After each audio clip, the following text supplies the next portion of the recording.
Kelly Iko, ESPN 97.5 and 92.5 alum, now covering the Houston Rockets for The Athletic, was on KPRC, Channel 2, with Ari Alexander on Sunday night.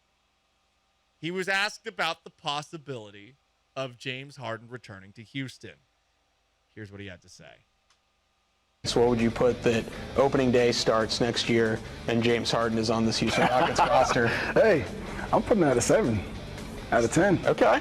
I think, where there's smoke, there's fire. And, James loves the city. He loves those guys on the roster, the young players in Houston. He has ties to the city businesses. His home is here. And, crazy things have happened. So don't call me crazy, but you might be seeing something different. All right. 7 out of 10. I guess I got to be fair and look at this through an objective lens. And Sean is already laughing. I am capable of this. I am capable of looking at this objectively. I'm just making note of the time to see how long you can keep it objective. Okay, well, it's 10:53 right now. The Rockets don't have a true point guard. They don't have anything close to a point guard. They have no one capable of running an offense. I would like to see them try things out with Alperen Sengun the rest of the way, but they're likely not going to do that because Raphael Stone is resigned to his plan, whatever that is. But he has one, and he wants you to know that it's a great plan. It may involve praying for Victor, like Tillman Fertitta said.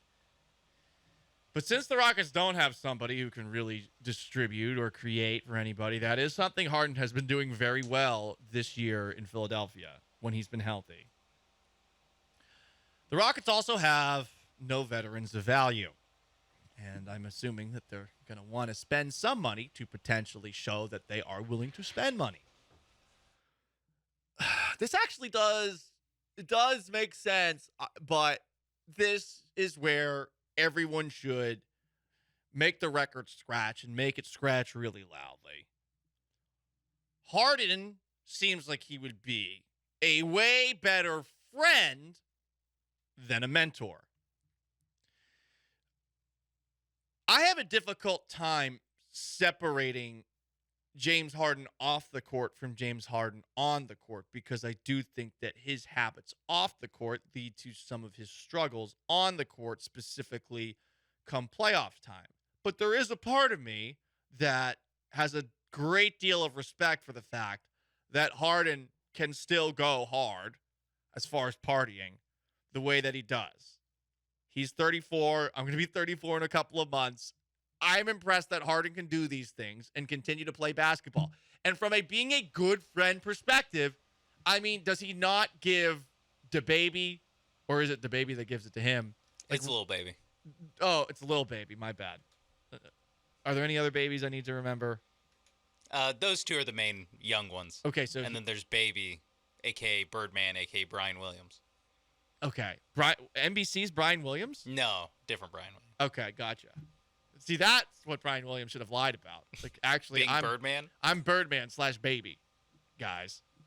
He should have lied about that. He might not be canceled because then people would be like, "Oh, Brian Williams, he's such a goofball." So, okay, wait, hang on. It's baby or Lil Baby? Lil Baby. Lil Baby. Does Harden? Is the stupidest conversation anyone's ever Does had. Harden give Lil Baby money or does Lil Baby give Harden money? They give each other gifts for their birthday. Right. That's what I'm trying to say here. Harden seems like he would be a great friend. He seems like he would be a terrible mentor. And that's where the Rockets should pump the brakes here. I am sure that the young Rockets, that Jalen Green, Kevin Porter Jr., and also Jabari Smith Jr., I'm sure they would love to have Harden here because times would be fun. There isn't an expectation for them to win. There's practically zero accountability here. And imagine Harden comes in. I'm not going to lie. I would love to trade places with any of those players if all of a sudden Harden came back into the fold. Because Harden's going to get to do whatever he wants. That has been proven before by this organization. They do not have a backbone when it comes to dealing with the strongest stars in the NBA. They will cater to them. Hell, they'll cater to Kevin Porter Jr. They will cater to players that aren't very good, even if the guy storms out in the middle of a game. They've shown that they're not the most strong-willed organization. I don't know that they ever necessarily were, even in the days of Leslie Alexander, but it's definitely gotten to a point where they're pushovers. Harden actually could theoretically help these players out on the court. I do think, though, that he would be a net negative as an influence around these guys. I do. But I would want to trade places with them in a heartbeat. I would love that. My God. You got Harden's bankroll, and you get to travel the country playing basketball.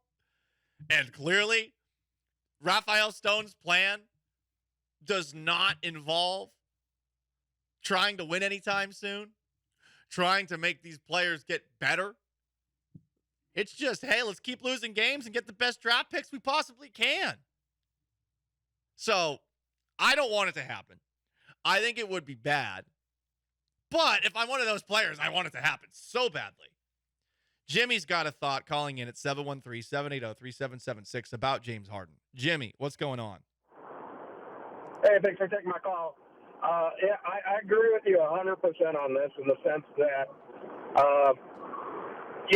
it'd probably be fun to watch and probably fun for them as players. But this would just kind of have that vibe or feel of if you had this to happen, it'd be the Memphis Grizzlies. You know, you have you got that talent without the discipline, and I mean that's not something I'd like to watch. Interesting that you brought up the Memphis Grizzlies, Jimmy, and appreciate the phone call. I think with Memphis, I think has some discipline. I think that Memphis just talks out its ass a lot, specifically John Morant. And maybe on the court, it's Dylan Brooks that's doing that and creating fights all the time. But that is a team I would not want to play in the playoffs, even if they've been struggling a little bit of late. Harden makes this team more watchable. I will admit, like, as bad as basketball was for me personally, because I just don't enjoy the way Harden plays when he was here. Like, I would be an idiot to tell you that wasn't way better than this. If he comes back, it's not the same Harden. It's not MVP Harden. It is, like, pretty good complimentary player Harden. It does make this better. We are at a point now where, unfortunately, because of the just complete inaction by Raphael Stone and because Steven Silas isn't getting anything out of these players, like, there is no direction. Harden, at least, makes it more watchable. It's hard to watch now. It really is. I mean, there are moments, but highlights alone aren't enough to create a compelling product. So, look, you all know me. If you've been listening to me long enough, you know I just do not like the way that James Harden plays basketball. I think it's dishonorable. But Kelly Eco says it's a 7 out of 10 chance that he's back. And I'm not going to say absolutely not, but I will say no.